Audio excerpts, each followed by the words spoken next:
दिल्ली के जंतर मंतर पर 8 अगस्त को देश के कोने कोने से हजारों लोग उपस्थित हुए हैं। इस आंदोलन का आयोजन सेव इंडिया फाउंडेशन ने किया है। मुख्य 5 मांगों की तरफ आंदोलनकारियों का ध्यान आकर्षित करते हुए सुप्रीम कोर्ट के अधिवक्ता अश्विनी उपाध्याय ने कहा कि यदि सरकार अगले सत्र में कानून नहीं बनाती है तो रामलीला मैदान में बड़ा आंदोलन किया जाएगा। इस आंदोलन का आयोजन सेव इंडिया फाउंडेशन, हिंदू रक्षा दल, देव सेना, हिंदू सेना, आर्य निर्मात्री सभा, मां कामधेनु फाउंडेशन ने किया है। आंदोलन को देखते हुए जंतर मंतर पर बड़ी तादाद में पुलिस और अर्धसैनिक जवान भी मौजूद थे। आखिर क्या है ये 5 कानून? क्यों आज देश को इन कानूनों की जरूरत आन पड़ी? अश्विनी उपाध्याय ने अपने संबोधन में विस्तार से इसकी जानकारी दी। साथियों, दवा घटिया हो तो बीमारी ठीक हो सकती है क्या? अगर वैद्य अच्छा हो, जड़ी बूटी घटिया हो, बीमारी ठीक हो सकती है क्या? मिस्त्री अच्छा हो लेकिन सीमेंट बालू सरिया घटिया हो, अच्छा भवन बन सकता है क्या? हम यहाँ पे डॉक्टर बदलने नहीं, दवा बदलवाने के लिए आए हैं। सहमत है आप लोग? हमारा डॉक्टर बहुत अच्छा है, हमारा डॉक्टर बहुत अच्छा है, दवा घटिया है, इसलिए जो इलाज बहुत जल्दी होना चाहिए था उसमें टाइम लग रहा है। हम यहाँ अपने उस बढ़िया डॉक्टर से दवा बदलवाने के लिए आए हैं। आप लोग सहमत हैं? आप जरा इसको समझिए। हम 222 कानूनों को बदलवाने की मांग क्यों कर रहे हैं, इसको आप अच्छी तरीके समझ लीजिए, क्योंकि आप ही लोगों को 100-100, 200 लोगों को आगे बताना है। हमने एक बार आप लोगों को यहां बुलाया है, अब आपको दोबारा हम जल्दी नहीं बुलाएंगे। अब हम आपके शहर में आने वाले हैं, आपके शहर में आके वही आपसे बात करेंगे। अंग्रेजों ने यहाँ पे मैकाले को भेजा था। बहुत काम की बात सुनिए जरा इसको। स्कूली शिक्षा को बर्बाद करने के लिए, जो हमारी संस्कृत मातृभाषा थी उसकी बजाय अंग्रेजी थोपने के लिए, हमारे जो गुरुकुल सिस्टम था उसको बर्बाद करने के लिए। इसी बीच में 1857 की मंगल पांडे जी की क्रांति हुई। 1857 की मंगल पांडे जी की जब क्रांति हुई, अंग्रेजों के कान खड़े हो गए। उनको लगा स्कूल तो छोड़ा, अब तो सत्ता बचेगी तब तो स्कूल अपना खोलेंगे, पहले सत्ता बचा लेते हैं, हमारी सत्ता उखड़ने वाली है। क्योंकि विद्रोह जो मंगल पांडे जी ने जो बिगुल फूका था वो पूरी भारत के सेना में फैल चुका था। पूरे भारत के सैनिक विद्रोह पे उतारू हो चुके थे। मैकाले को कहा गया अब स्कूल छोड़ो, कानून बनाओ। उसने 1857 में एक कानून बनाना शुरू किया। 3 साल तक मेहनत करके वो कानून बनाया। उस कानून को कहते हैं Indian Penal Code, Indian Penal Code. और वो कानून आज भी चल रहा है, वो कानून आज भी चल रहा है। जब कानून बन गया, इंडियन पीनल कोड बन गया, उसके बाद मैकाले को लगा कि कानून तो बन गया, लेकिन आगे क्या? अगला कानून 1861 में बना, अंग्रेजों ने बनाया, उसको कहते हैं पुलिस एक्ट। Police act 1861। ये देखिए पुलिस के साथी आए हुए, ये परेशान है इस कानून से, बहुत परेशान है ये लोग। और उस 1861 के पुलिस एक्ट को बना के हमारे परिवार के किसी एक सदस्य को वर्दी पहनाई गई, हाथ में डंडा दिया गया, कंधे पे एक बंदूक दी गई और एक भाई से दूसरे भाई को पिटवाना शुरू कर दिया। इसलिए कानून बना था 1861 का पुलिस एक्ट। ये हमारे साथी जितने यहाँ पे पुलिस वाले खड़े हैं हमारी सुरक्षा के लिए, आप इनसे अकेले में बात करके पूछ लो, ये कहेंगे इस घटिया कानून को जितने जल्दी खत्म हो सके खत्म करो, लेकिन इनकी वर्दी की मर्यादा है, ये खुलेआम नहीं बोल पाते, ये वर्दी की मर्यादा में बंधे हुए हैं, ये उस घटिया कानून के गुलाम बने हुए हैं, लेकिन बेचारे बोल नहीं पाते क्योंकि बचपन से इनको अनुशासन सिखाया गया। मैं अपने सभी पुलिस वाले साथियों से वादा करता हूं, जो पुलिस के साथी यहां पे खड़े हैं, मैं बहुत जल्द इस 1861 के पुलिस एक्ट को सुप्रीम कोर्ट में चैलेंज करने जा रहा हूं।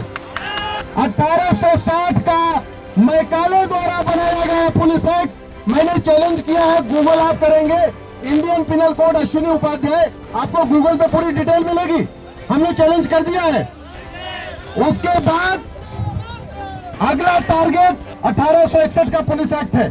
1861 का पुलिस एक्ट बन गया, फिर अंग्रेजों को लगा कानून भी बन गया है, हमारे पास पुलिस भी खड़ी हो गई है, अब क्या करें। अगला कानून उन्होंने बनाया। अंग्रेजों ने बहुत रिसर्च किया, उनको समझ में आया कि उत्तर भारत के तो मंदिर पहले तोड़े जा चुके हैं, अयोध्या लूटा जा चुका है, तोड़ा जा चुका है, काशी लूटा जा चुका है, तोड़ा जा चुका है, मथुरा लूटा जा चुका है, तोड़ा जा चुका है। उसके बाद उन्होंने अगला कानून बनाया 1863 में, उसको कहते हैं हिंदी में धर्मस्थल नियंत्रण कानून। और वो कानून बना के अंग्रेजों ने भारत के मंदिरों को अपने कब्जे में ले लिया, और वो कानून आज भी चल रहा है। खत्म होना चाहिए कि नहीं? हमारे हिंदू, जैन, बौद्ध और सिख के 4 लाख मंदिर सरकार के कंट्रोल में है। खत्म होना चाहिए कि नहीं? खत्म होना चाहिए। इस 1863 में बने हुए धर्मस्थल कानून को मैंने सुप्रीम कोर्ट में चुनौती दे दिया है। सुप्रीम कोर्ट में मैंने इसको चैलेंज कर दिया है। लेकिन साथियों, आपको इसलिए बुलाना पड़ा, अगर मैं एक एक कानून को ऐसे चैलेंज करता रहूंगा, 222 कानून है, मेरी पूरी जिंदगी निकल जाएगी पीआईएल करते करते। मैं 100 से ज्यादा पीआईएल कर चुका हूं। फिर मुझे समझ में आया कि आप लोगों का आशीर्वाद लेना जरूरी है। इसलिए मैंने आप सबको बुलाया है, इसलिए आप सबको बुलाया है यहाँ पे। और मैं अपना आभार नहीं व्यक्त कर पा रहा हूं। कैसे आभार व्यक्त करूं? कोई गोवा से आया हुआ है, कोई बंगाल से आया हुआ है, कोई बिहार से, झारखंड से, उड़ीसा से, असम से, हरियाणा, पंजाब, तो चलो अपने अगल बगल के लोग हैं। मैं आपका बहुत हार्दिक आभार व्यक्त करता हूं। महाराष्ट्र, कर्नाटक, गुजरात, राजस्थान, कोई ऐसा राज्य नहीं है जिस राज्य के लोग इस समय नहीं आ चुके। साथियों, छत्तीसगढ़ भी आया है, मध्य प्रदेश भी आया है, राजस्थान भी आया है, सब आए हुए, पूरा भारत आया हुआ है। हमारा थाना अंग्रेजों के कानून से चल रहा है। हमारी तहसील आज भी अंग्रेजों के कानून से चल रही है। हमारा जिला आज भी अंग्रेजों के कानून से चल रहा है। हमारी हाई कोर्ट आज भी अंग्रेजी कानून से चल रही है। हमारी सुप्रीम कोर्ट आज भी अंग्रेजी कानून से चल रही है। और हमारी जेल भी अंग्रेजी कानून से चल रही है। बेचारे जो जेल में कैदी हैं, उनके ऊपर एक तो वैसे ही कैदी, ऊपर से अंग्रेजों का कानून, आज भी उनके ऊपर अंग्रेजी कानून चल रहा है। साथियों, इस देश में सबसे ज्यादा अत्याचार किया था अंग्रेजों ने। भारतीयों ने कोई अत्याचार तो नहीं किया था ना, लेकिन सजा किसको हुई थी? किसी एक भी अंग्रेज को सजा हुई क्या? किसी एक भी अंग्रेज को सजा हुई क्या? आजादी के बाद से किसी एक भी लुटेरे नेता को आजीवन कारावास हुआ क्या? किसी लुटेरे नेता की 100% प्रॉपर्टी सीज हुई क्या? न अंग्रेजों को आजीवन कारावास हुआ, न लुटेरों को आजीवन कारावास हुआ। न अंग्रेजों की संपत्ति जब्त हुई, न लुटेरों की संपत्ति जब्त हुई। इसका मतलब ये कानूनी घटिया है, ये कानूनी घटिया है। ये अंग्रेजों ने जो कानून बनाया था, ये वीर सावरकर को आजीवन कारावास देने के लिए बनाया था। समझ लीजिए आप, अंग्रेजों ने जो कानून बनाया था, ये वीर सावरकर को आजीवन कारावास देने के लिए बनाया था। ये भगत सिंह, सुखदेव, राजगुरु को फांसी देने के लिए बनाया था। ये तिलक को और लाला लाजपत राय को लाठियों से पीटने के लिए बनवाया था। ये हमें न्याय देने के लिए नहीं बनवाया था। अंग्रेज तो लूटे, अंग्रेज चले गए, किसी को सजा नहीं हुई। अब जरा आजादी के बाद सोचते हैं। 1990 में कश्मीर में माइक से अनाउंसमेंट करके कहा गया था घर खाली करो, किसी को सजा हुई क्या? 1990 में दिन दहाड़े 1990 में कश्मीर में दिन दहाड़े बलात्कार हुआ था, किसी को सजा हुई क्या? 1990 में दिन दहाड़े घर जलाए गए थे कश्मीर में, किसी को सजा हुई क्या? 1990 में दिन दहाड़े हत्या की गई थी, तलवार से काटा गया था, बगीचों पे कब्जा किया गया था, किसी को सजा हुई क्या? ये घटिया कानून है, ये घटिया कानून है। और जो कुछ 1990 में हुआ था कश्मीर में, वो सब कुछ 2021 में बंगाल में हुआ है।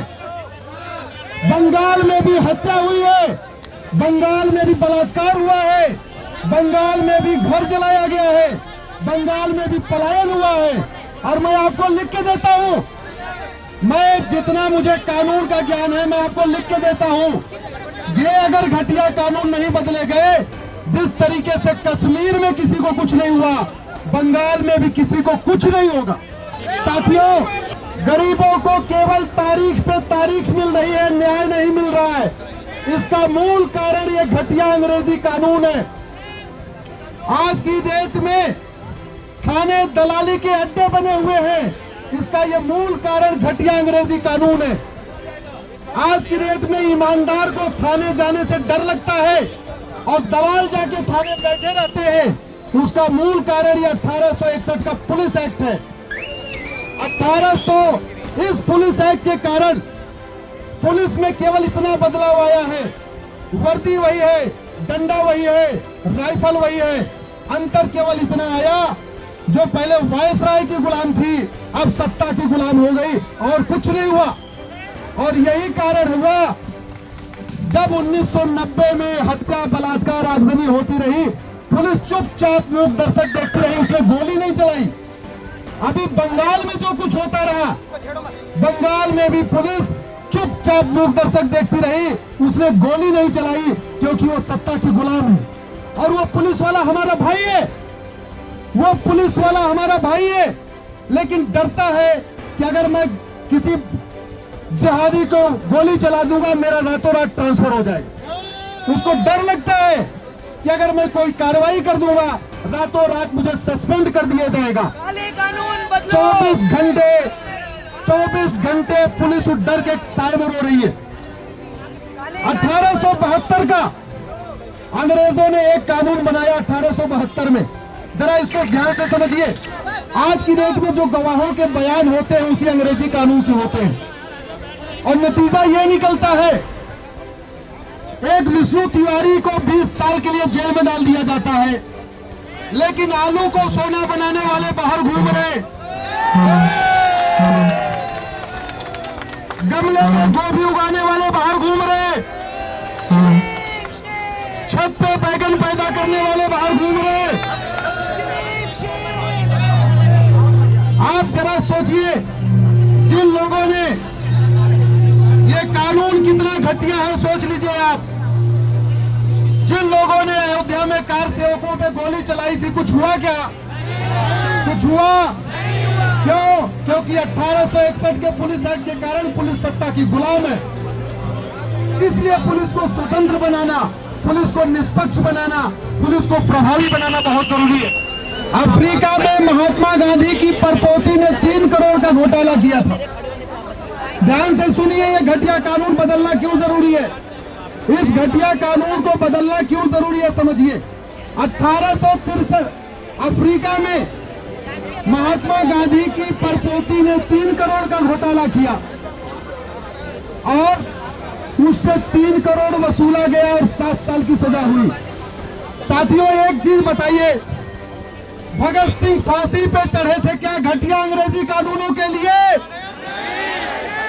वीर सावरकर ने जो आजीवन कारावास झेला था क्या घटिया अंग्रेजी कानूनों के लिए? बाल गंगाधर तिलक और लाला लाजपत राय ने जो लाठियां खाई थी क्या घटिया अंग्रेजी कानूनों के लिए?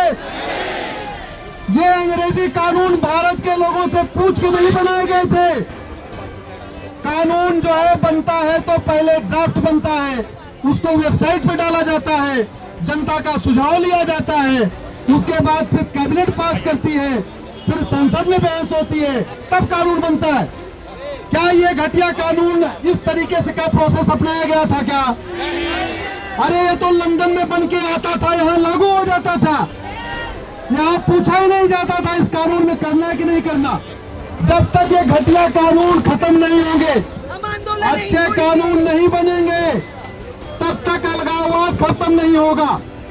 जब तक ये घटिया कानून खत्म नहीं होंगे, अच्छे कानून नहीं बनेंगे, तब तक माओवादी नक्सली हमारे सैनिकों को मारते रहेंगे, हमारी बहन बेटियां विधवा होती रहेंगी। आपको लगता है ये कानून तत्काल खत्म होना चाहिए? दोनों हाथ उठा के बोलिए, खत्म होना चाहिए।